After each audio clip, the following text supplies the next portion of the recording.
দর্শক, ফেরি দুর্ঘটনার সর্বশেষ অবস্থা আমরা জানবো। এই মুহূর্তে আমাদের সহকর্মী ফতুল্লা থেকে যুক্ত হচ্ছেন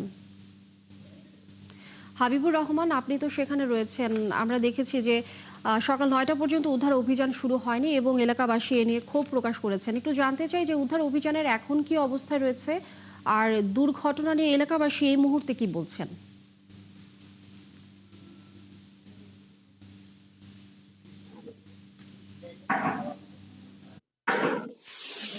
লিনিয়া, উদ্ধার অভিযান এখনো পর্যন্ত শুরু হয়নি। আমরা ফায়ার সার্ভিসের কর্মকর্তারা এসছেন, আমরা নৌ পুলিশের সাথে কথা বলেছি, জেলা প্রশাসনের সাথে কথা বলেছি। তারা নৌ ফায়ার সার্ভিস বলছে যে গতকালকে যে ডেড বডি উদ্ধার করার যে বিষয়টা ছিল এটা তারা করতে পারছে। তাদের কাছে ভারী কোনো ইকুইপমেন্ট নেই যে তারা নদীর মাছ থেকে এত ভারী ইকুইপমেন্ট উঠাবে। আর নৌ পুলিশ বলছে যে তারা টহলরত অবস্থায় আছে, তাদের কাছেও এরকম কোনো যন্ত্রপাতি নেই, তারা শুধুমাত্র টহলের বাইরে তেমন কোনো বেশি কার্যক্রম করতে পারছে না।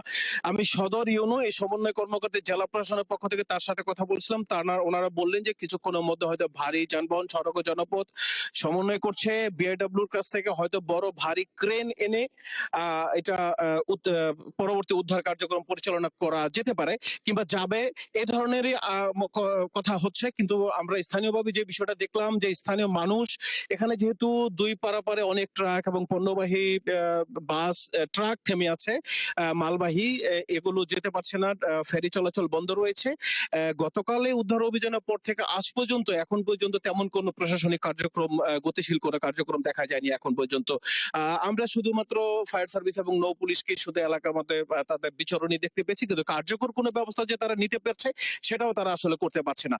এখন ভরসার জায়গা হচ্ছে বিআইডব্লিউটির যদি ভারী ক্রেন যদি এনে থাকে আনে, তাহলে হয়তো তাদের সেগুলোর মাধ্যমে এই ক্রেন গুলো এই ভারী যানবাহনগুলো উদ্ধার করা সম্ভব হবে, অথবা তা না হওয়া পর্যন্ত অপেক্ষা করতে হবে। তবে এই জায়গাটার একটা প্রশ্নবিদ্ধ থেকে যায় যে এখানে একটা ব্রিজের কথা বলছিল অনেক আগে থেকে, সেই কথাটা আবারও স্লোগানটা উঠে আসছে। পাশাপাশি এখানকার মানুষ বারবার বলছে যে এখানে একটা বড় দুর্ঘটনার পর থেকে গত রাতে যে তৎপরতা ছিল, আজকে যে তৎপরতা থাকার কথা ছিল, সেরকম তৎপরতা এখন পর্যন্ত লিনি এখনো হয়নি।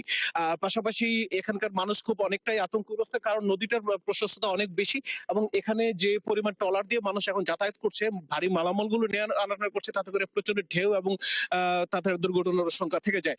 তো আমরা যে জেলা প্রশাসন আমরা কিছুক্ষণ বুঝতে পেরেছি আমাদেরকে জানিয়েছে। প্রশাসনিক কার্যক্রম এখনো পর্যন্ত দেখা যায়নি। আপনি থাকবেন, আমরা ফিরবো আবার আপনার কাছে এবং তথ্য জানবো পরবর্তী সংবাদ সংযোগে।